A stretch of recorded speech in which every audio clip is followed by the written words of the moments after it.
الثاني جاب 18 على 20 تبارك الله عليه، هو السي محمد ناصر.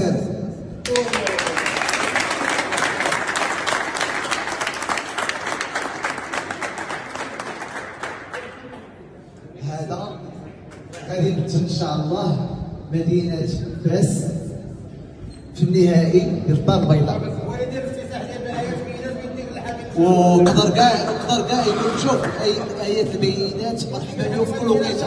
مزيان ان شاء الله هو اللي غيديرها ان شاء الله. دابا البطل اللي جاب 19 على 20 وتصفقوا ليه هو الاول ما نعرفوش شكون هو.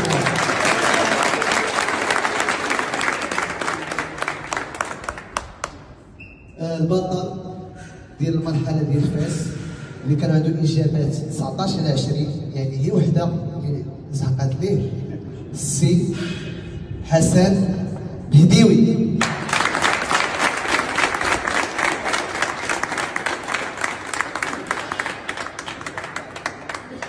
شوف الاخوان راه صحاح داز بكل شفافيه. الناس راهم تعطلوا دايرين 4 ديال الناس 5 ديال الناس تيديروا ويعاودوا باش يكونوا النتائج هي هذيك تعبر على الحقيقه. ثاني حاجه نعاود نقول لكم تبارك الله عليكم الاجابات ديالكم كاين ناس تيعرفوا شي حوايج ماشي مشكل، ولكن هذا راه تموين انت تعرف انت ما تعرفش واحد اللحظه ما انتبهتيش فيها ماشي مشكل، ولكن هاد الناس خاصكم تشجعوهم. تفضل معنا.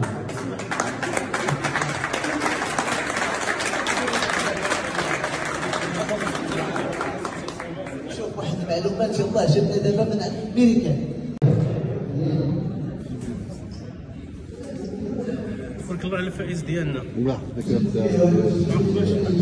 ان شاء الله يكون من الجمعيات.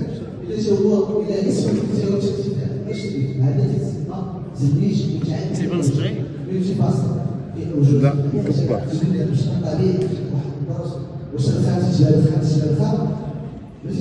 عاود هاشم ديال الصباح صافي مزيان.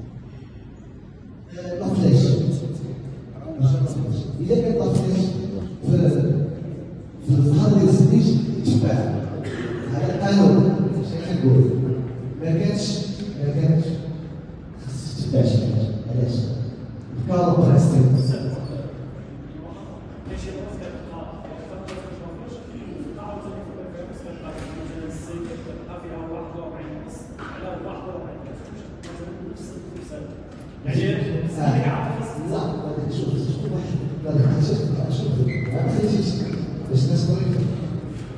كانت ما قدرتش تباع هو القانون.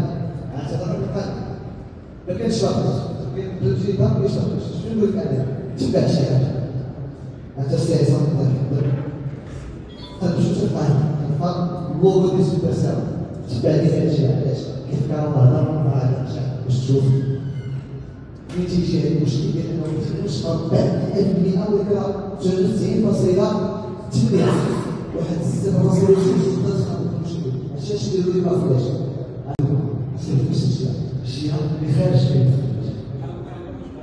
باش خارج يعني طالب ما خصكش هذا باش تشوف الناس علاش يديروا ما فلاش على هذا. ولكن انت انا اللي كان ما فلاش ها قاعده تاع ما كانش باش تديش على الصور سي انت اللوغو اللي تحسب باش اللوغو ولا الخط ولا الليبي سير ما عندكش مشكل.